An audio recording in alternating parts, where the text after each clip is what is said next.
Folks, if you've been on my channel for any length of time, you know that every Thursday we talk with Dana, the CEO of Hemlane. In the past, she has shared her experience in raising capital. She is obviously based in the Silicon Valley. And as of Thursday morning, she had 100% of her bank balance at Silicon Valley Bank. So as you might imagine, Dana, as the CEO of Hemlane, had a very stressful, interesting 4 days. And what we're going to do here in the next half hour or so is relive that. She's going to share all the gory details about what went on, what worked, what didn't work. She's going to let it out, folks. So Dana, how are you? Great. I'm good. Well, I do have to thank you, Michael, because we do the show every single Thursday. We don't miss a Thursday. No, we don't. Yep. And it was almost like you knew something was going to happen with SVB, because you actually emailed me on Wednesday night, or maybe it was Tuesday, and you said, hey, Dina, I can't make Thursday. Right, I did. And now in hindsight, it was good that you couldn't make Thursday, because you were able to act a lot faster. So I thank you for that. Usually I always look forward to these, but last Thursday was it's a good one to miss, huh? Any week to miss, it would have been that one. So yeah, let me start and preface this by saying none of our customers' money was in SVB at all. So any rent transactions, any payments that customers were making to and from on the platform were not in SVB. We hold all of their funds 100% outside of SVB. Now, there's a really important, if you're not in the tech world raising capital, there's a really important reason why every startup puts basically 100% of their funds into Silicon Valley Bank. And that's basically venture debt. And so if you want to look at balancing equity versus debt for your company, you basically take out a line of credit. Now, most companies like us never draw on that. Like, we basically let our debt line expire. We didn't need the capital, but startups go when they raise a debt line to say, hey, what if just I don't in case do a VC round, or what if I need a rainy day fund? Let me have this line of credit, which is usually millions of dollars. And Silicon Valley Bank had something for all founders like us that basically said, great, we'll give you the cheapest line of credit, like the cheapest debt. Way cheap. Yeah. Way cheap. Way cheaper than anywhere else you could get. And it actually is like wildly cheap. Like, it was like half of the interest rate of anywhere else. Like, it wasn't even like comparable, but you have to sign a contract that 100% of your banking is with SVB. Yeah. It's called an exclusivity agreement. Yes. And that was everything from banks to also credit cards. So everything would be with SVB. And so that is why there were so many startups, large and small, that were in a lot of trouble on Thursday, was because they didn't have another bank account. Now, what was really interesting about what happened with SVB was misinformation, and some startups finding out way too late. And so what's interesting, and what actually was to Hemlane's advantage, was my husband actually got a call at 6 a.m. and it was someone who was taking $4 billion out of SVB. So 6 a.m. Pacific, your husband gets a call, little tap on the shoulder saying, hey, Sonny, I'm going to take $4 billion out. Yes.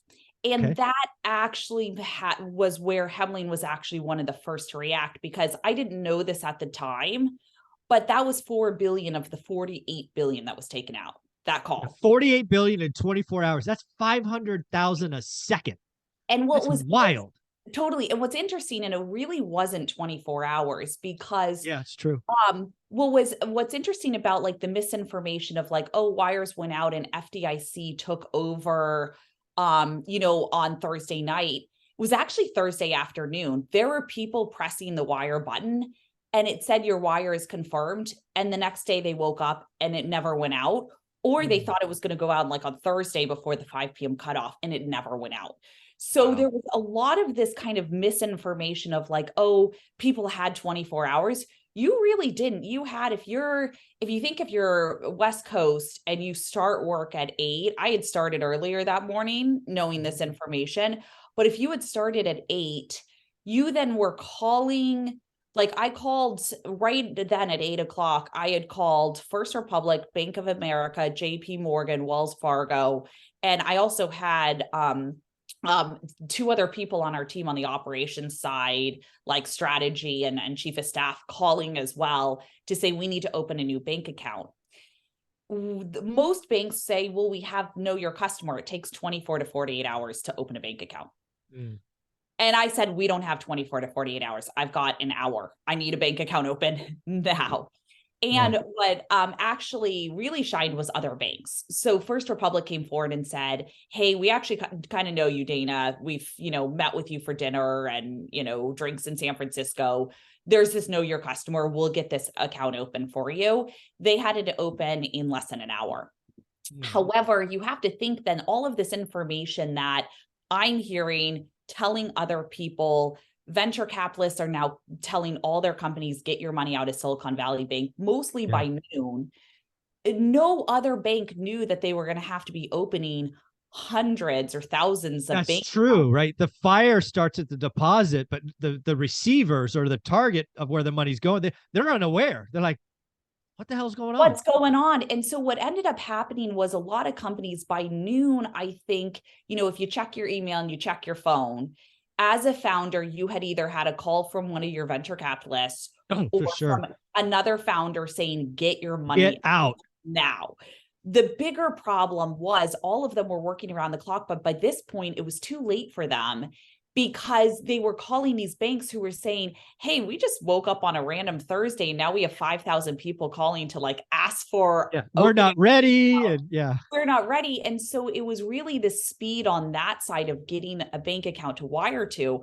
I actually had founders call me and say, can I have your new bank account number and can I wire my money to you? Oh, wow. That desperate of we just need to get out of Silicon Valley Bank. Can we just have your bank account number? I'll give you 5% for a day. That's right. Totally. Target. Wow. And so what ended up happening was on Thursday, there were a lot of companies that didn't have those wires out. And even though they had just opened their bank accounts or they were waiting and calling, Wells Fargo or JP Morgan every 5 minutes asking to open a bank account. Where is it? There wasn't. And then if you called Silicon Valley Bank, there were I got some really stupid emails from VCs who are not my VCs at all. But they were like, call Silicon Valley Bank and consult with your, representative there. And it's like, I'm sorry, Silicon Valley Bank's phone is beep, beep, beep, if you call it. And what are they going to do for you? No, you need to just action this yourself. This is an act of urgency. You have seconds and minutes, not, and a lot of companies dealt with, we didn't have that venture line of credit. So I said, legally, I can take all this money out. I can take it and put it wherever I want. But a lot of founders had to deal with, hey, I have a legally binding contract that says I cannot take my money out of Silicon Valley. Exclusivity. Yeah, that's a big deal. And, I don't want to go against the terms of the line of credit. And I think it was 1 p.m., all of them were like, F it. We're taking it out. But what was interesting is we didn't realize, as from a founder perspective and looking at Thursday, I didn't realize it was going to crash that quickly. I thought if this bank goes under and goes into receivership, the wires will go through till Friday. And Friday morning, all these wires will go through. And then there's some people who still have money in SVB, bad for them because they didn't get a bank account open in enough time. But I had no idea that on Thursday it would cut off so quickly. And that was a lot of the misinformation, is that there was 24 hours. There really wasn't. You had to act in 5 hours. I literally just canceled every meeting. And then what was interesting was this kind of shock for the entire startup community of how could a bank of that size go under? That importance, that quickly. And then you start looking at things you never look at. None of us look at how much is it insured in case my bank goes under. Most people didn't realize FDIC and insured amount is only $250,000. Every startup has over $250,000. Yeah, you have 20 engineers. That's payroll for a 2-week period. Yeah, totally. And so that was also the other problem was for the companies that didn't get money out. And I knew a couple founders with one had over 50 million in there, 100% of his money. There were a lot of questions of wait, are you going to 100% lose 50 million and go under and just have to close? I knew another founder who had 10 million in there, didn't get that out. And what was about the timing perspective was Monday, everyone had to make payroll because Wednesday is the 15th of the month. Right. And Exactly. Monday Is is the when day you the money goes. It goes up is on the the day rails. you Yeah. have to make the payroll. And so then what ended up happening that really stressed all these founders out that had money was, okay, maybe Friday we, don't have any transactions in business and basically the business closes down. But I think more importantly, it was like, well, on Monday, we might really have no money. And now we have 100 like employees, like team members that we have to pay. Yeah. And we can't pay them. And so there was a lot of misinformation of like what was going on in the timing of it. And then a lot of like, hey, no one ever thought Silicon Valley Bank would go under. Who's next? And Yeah, of course. basically, we had transferred our money to First Republic, which was amazing. Like, honestly, like best experience ever. And well, because they had such a high number of startups going into there, but just also their business accounts, most of them have over 250,000. Sure. They were tagged as the next bank Yeah. to basically have the most uninsured amount because Yep. there's so many companies had over Yeah. 250,000. SVB was first, Signature was second, First Second, and Republic then is still First third. Republic was, yeah. And so what ended up happening was a lot of companies like us transferred money to First Republic. Okay. And then the question is, well, what about if First Republic now goes under? If you looked at their balance sheet, they were not in the position that Silicon Valley Bank was, but you could see how bank runs and just getting Yeah. worried Just the would fear, right? have done that. And I have to say, their team was amazing. They communicated very well to their customers. They, every single time, talking about their balance sheet, talking about security, telling people exactly how to do wires. If you weren't comfortable with that, don't worry. If you wire out, you can wire back when things settle down. We're in a good position. We're not going under, and gave this level of confidence. And so we actually took the money out of First Republic from safety perspective. Now I had all these other bank accounts open. Yeah. So put them in Yeah. everything, Boom, boom, boom, boom, boom, a boom. little bit into everything. Yeah. And much larger banks, right? Like the Banks of Of course. America of the world, where they didn't have such a large percentage uninsured because it was, for people. But or for like consumers, for like your normal bank account. But what was really interesting was you just had no idea. So you were very worried about it, right? As a founder. And it kind of brought to light a lot about, in like a time of crisis, how to communicate and how not to communicate. Yeah. It sounds like SVB is how not to communicate, and First Republic is how to communicate in a time of fire. Yeah, they were so good of even Saturday night calling me. Oh, wow. Sunday night calling me. Monday morning they called me, First Republic. Like, it was actually a fantastic experience and really makes you think, wow. And they did not care that I was whether or not I was going to be a customer. Right. All they said they cared about was that I was going to 100% be able to make that payroll on Monday. Yeah. They And were worried about your payroll. That's awesome. yeah, that was really cool. And then the other misinformation I think with it was on Monday, everyone said, hey, you're open for business and wires can go out of Silicon Valley Bank. Well, the system, the SVB was shut down until I think like 3 p.m. on Monday. And the only wires I heard going out were on Tuesday or Wednesday. Okay.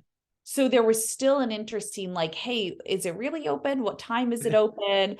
All these Yeah. types of You say my money's good, but I don't really see it. yeah, totally. So it was a really interesting sequence of events, because in a time of crisis like that, it reminds you, whether it's personal or professional, Yeah. whether it's your rental property, whether it's your other business, that you really do need to focus on communication, getting the information out there and doing right for whoever you're working with, right? And like, don't get me wrong, we were not in as stressful of a situation as other companies because we had gotten our money out early. We one of the first startups to get our money out. Yeah. But So let me play that out a little bit. So yeah, whoever that is that called you at 6 a.m. and saying we're moving 4 billion, you should take them to dinner or whatever. I don't think they want to dinner with me. But okay. All right, whatever. But let's say that phone call didn't happen. you go about your busy day, board meetings, blah, blah, blah. We have our 8:30 that we do every week. You know, you're just oblivious to what's going on in the world. And you don't hear about it till 1 o'clock. Yeah. Then, as you've just highlighted, you can't get it out, right? You press the Exactly. wire, it Yeah. doesn't. So that's Thursday. Friday, you're stressed out. I'm guessing you probably go to the bank Friday, you personally, I'm Yeah. guessing. Yep. Then Saturday, you're can't sleep, ulcer, whatever going on. And then I want to get to Sunday where this announcement comes out that basically money's good. Yeah. Do you feel better? I mean, it kind of walk through the weekend if your money wasn't out. Yeah. So, you know what is really interesting about that? And yeah, you're right, because most startups were in that position. You don't blame the startup at all because of Oh, that sequence of events. They had no idea that they only had 2 hours to get money out right. before, like by the time that the information hit them. You know, it's actually interesting. I wasn't in that position where I didn't have capital in a safe bank account. We had already done wires. We were good. Right. However, it was such an emotional weekend for me, just knowing, feeling like, what if that was me. I never cry. I'm like not an emotional person. I haven't cried in like 20 years. When the Fed news came out, I actually cried. And I have not cried, but it was one of those things of this joy of like all of this stress for these founders and CEOs and CFOs and anyone who's sitting there trying to just do good for the world and make sure that they pay those who are working on innovation and technology. It was a really, really good moment on Sunday night where basically everyone saying, let's make sure that innovation and technology that's not going to not going to be in, you know, some sort of recession and bring us way back Yeah. because of it. So yeah. Yeah. I mean, I think I read somewhere they had like 10,000 small companies at Silicon Valley Bank. There's probably a large percentage of them that couldn't have made payroll on the Yeah. 15th. Yeah, exactly. And there were companies that were just taking out lines of credit. I have to say, some of these banks, whether it was like Brex, had lines of credit. There was also First Republic had lines of credit. Anyone was basically saying, hey, if you were part of Silicon Valley Bank, we will help you make payroll and we'll figure it out later, just Figure to it like out later. help the startup community. And I think it was really cool to see the banks kind of step up in that way. Yeah. So let's pivot this conversation because one of the things I think is going on behind the scenes now is there's really two things. One, there's a lot of finger pointing at Peter Thiel and his founders fund, Yeah. basically saying you screamed fire in a crowded theater and caused all of this. Yeah. Um, Obviously, as a founder and CEO at Silicon Valley Bank, you were probably on Twitter or Discords or chat groups or whatever they are. And there was a lot of other CEOs going, I'm out, I'm out, I'm out. Yeah. You know, that is $42 billion in a day, or now not even a day, in 5 hours. That's even crazier. If it was really Yeah. a 5 or 6 hour window. It really was, which is actually kind of crazy that no one talks about. They think 24 hours. I was like, we did not have 24 hours. I had founders at 2 p.m. doing wires or like 150, and those did not go out. It was 6 really, hours. So yeah. 6 hours, 42 billion leaves. I don't even know what the math is. Well, I guess I can figure it out. So 500K a second at 24 hours. And if it's now 6 hours, so that's times 4. So that's $2 million a second Second. was Yeah. leaving Silicon Valley Bank. Yeah. That's a bank run. No, I got to tell you, JP Morgan doesn't survive that. Yeah. Yeah. Banks don't have that kind of liquidity to Yeah. survive. So this was a bank run. It's Yeah. And that's why in the they digital came age. in to shut it down, because they knew there how many more wires were gonna go out the next morning. Do you So see these big numbers right here? Yeah. yeah. Yeah. Wow. So what are the lessons learned for tech CEOs? Obviously, you shared one, I'm guessing, more treasury management. You're not going to keep 100% of your capital at one bank going forward, I'm guessing. Yeah, I mean, that was something that never, I think, crossed anyone's mind. Even you personally, you usually just keep all your money into one bank account. You don't That's think, not true. Dana, I know about the 250K limit. I have Oh several yeah, accounts. no. But I mean, sorry, I'm talking about the average consumer, Okay. like the average consumer, and like yeah, there's the 200. Oh, I'm not average. Okay, good. Thank you. You know what I mean? Like I'm just talking about most Yeah, people yeah, yeah, and yeah, yeah. Yeah, people they have with one account, one checking, one savings. Totally get it. yeah, people with real estate investments are different. But if you think of most consumers, they're like, I've got a checking account, I've got a Yeah. savings account, I put all of my Don't money even in think this. about it, right? Yeah. And you know, with startups, it was very much of the same way. Now, don't get me wrong, we have, 8 checking accounts for various different reasons, but it Sure. was always with the same bank. It was like, oh, well, this is my Hmm. banking partner. Right. And what has completely changed is companies, and this is not just startups or VCs, this is just across the board, any company. Yeah. Now people say, how do I diversify? How do I Yep. put my money and funds into multiple different banks? And then the real question is regional banks. How Yes. much at risk are you with regional banks? And is there a consolidation there? I don't know, but you could see something like that happening. So that was kind of the first part was on the banking side of like diversification and not Yeah. putting everything into one bank account. The second one is action and being able to act super quickly on kind of not having all the information. I think Yeah. you're right that like whether or not someone points a finger at Peter Thiel or like Or whatever, others. Yeah. it's like you don't want to be the last in that situation. Yeah. And Yeah. The downside of staying is unfortunate. Yeah, zero. You get wiped out. And moving it, there's no cost. It's yeah. And you could yeah. say like, oh, I'm going to keep my money in to like help them, but at the Gonna same support them. They were there for me, blah, blah, yeah, blah. but then Yeah. at the same time, you're like, I can't look You kill like the my team business. members, the employees in the business say I can't make payroll on Monday. I'm sorry because I'm sorry, the bank's got my money. yeah, totally. And so there's that of acting quickly. And then I also think the communication. So every second on Thursday, we were communicating with our team and letting them know. We even did sent out something to our customers as well, to let them know like, hey, your funds are safe. Like just as a heads up, there's nothing, this doesn't change your business at all. Hemling has now wired money, we are good, all of that.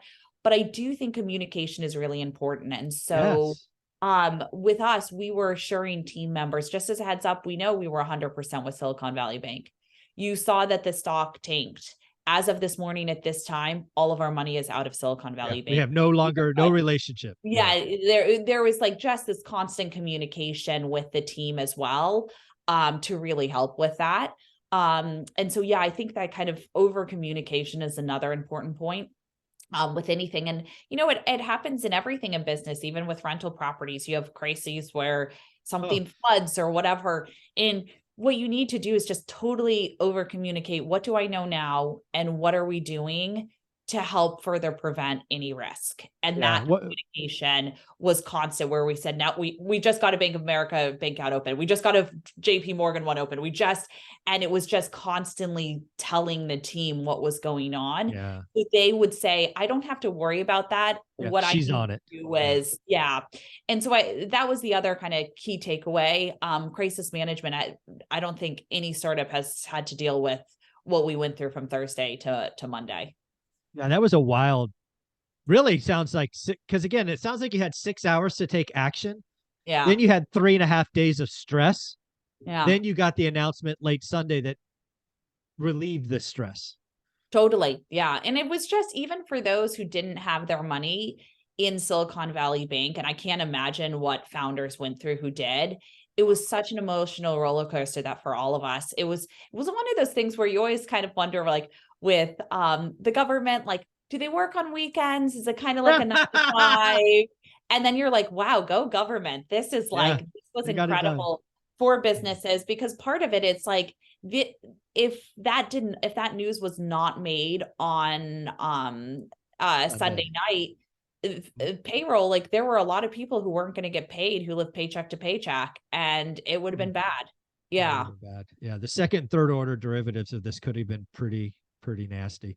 So at the Yeah. end of the day, you no longer have a relationship with Silicon Valley Bank. You are at several other banks. Hemlane has always been good. you were a fast action taker. So the story ends well. But yeah, those 4 days, I'm guessing you got a couple of gray hairs. I'm just going to guess. Oh, yeah. I mean, I didn't sleep those days. And in part, it was like, even though we had our money out, it was almost for the startup community, because Oh, it was the community you're in. Yeah. It's a community of knowing other folks who said my company is going to go under. And a lot of those companies that I knew were like actually looking at shutting down. Like that was one of the things they were talking about. How do we shut this down quickly and reduce the damage? 7 years of building something and putting blood, sweat, and tears into it. They were talking about closing down, and you hear that and it breaks your heart. Yeah. I mean, I haven't worked in the depth of the Silicon Valley in 5 years, and my phone was ringing off the hook with people that were asking questions. Yeah, this weekend was very interesting in Silicon Valley. I'm glad it's behind us. Now we can move forward. So Dana, if somebody wanted to come in, look at Hemlane, see what you're doing, seeing all the amazing things that the team has, how would they do that? Yeah, so we do property management. We also do safe rent collection. We never hold your funds, so they're never with us. The rent goes directly from the tenant's bank account to your own. Security deposits go back and forth as well. But you can go to www.hemlane.com. Awesome. Thank you so much.